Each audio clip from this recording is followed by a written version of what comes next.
এই বাংলার education is the একেবারে ল। বাংলার পড়াশোনা চলে গেছে, বাংলার পড়াশোনা বলে এখন কিছু নেই, ফর্মালিটি, শুধু প্রাইভেট কোম্পানি। বাংলায় কয়টা আইপিএস হয়,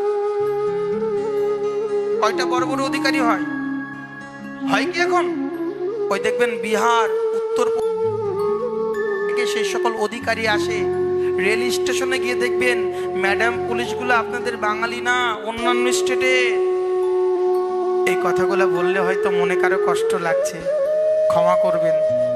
প্রকৃতি সত্য, যেহেতু এগুলো আমরা বলতে চাই না, কিন্তু বলতে বাধ্য হচ্ছি। সমাজ আজ কোন দিকে যাচ্ছে?